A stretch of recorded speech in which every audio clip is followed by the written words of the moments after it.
Hello everybody, welcome to this transmission of Master Archivist Double Feature. I am Teemah, the Master Archivist, and today we'll be going over things I found interesting in the new episodes of Mando and Bad Batch. But before we get started, if you like the video and you'd like to find more sci-fi content here on the channel, you can check it out by subscribing, hitting that bell notification, and you can also check me out on Twitch as well, where I am streaming weekly tons of different sci-fi games with some of my friends as well.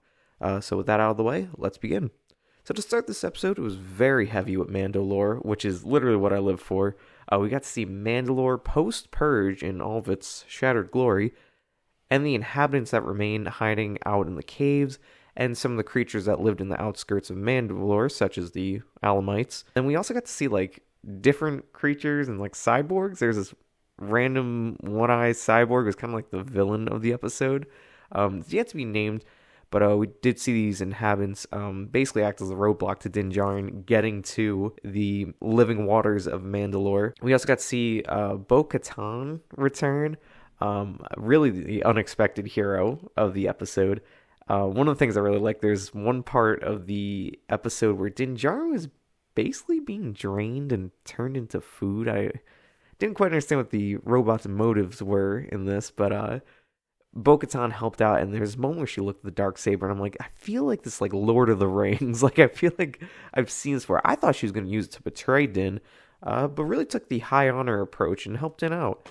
So in the mines, we also did hear of these stories of Mandalore the Great and the Mythosaurs, and upon Din going into the waters and falling a little too deep, we even got to see the first look at the live-action Mythosaur. Overall, phenomenal episode. Just everything from little things like the other inhabitants of Mandalore onto seeing a live-action Mythosaur.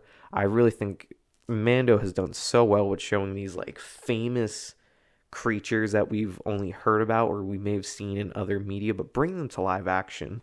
But with that being said, on to the Bad Batch. We get another Crosshair episode, and I've enjoyed this division between the Crosshair and the Bad Batch episodes that the show is giving us, and really showing you both struggles on each side of adapting to this new galaxy ruled by the Empire.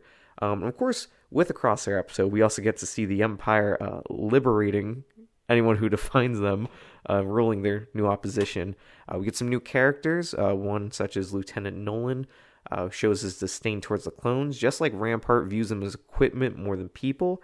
He had a little screen time, but I gotta say, with the little screen time he had, really just became one of the most hated characters, and I wish him nothing but the worst.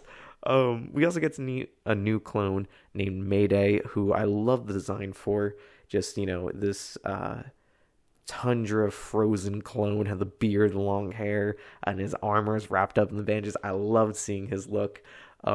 Speaking of designs too, the snow planet of Barton 4 was so desolate compared to snow planets like Hoth, which felt more like the first snowfall of the year type feeling.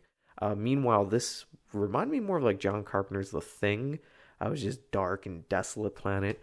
So the episode was very straightforward. Of course, we do lose both Mayday and the slimiest character of this episode, Lieutenant Nolan, thanks to the Crosshair straight shot. Overall, love the Crosshair episodes.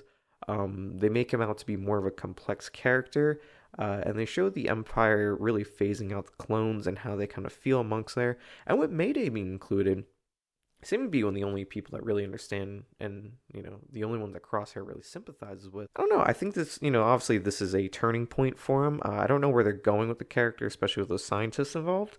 But I definitely can see him maybe not going back to the Bad Batch, but I think I'd definitely like to see him become more of a rogue or bounty hunter type character.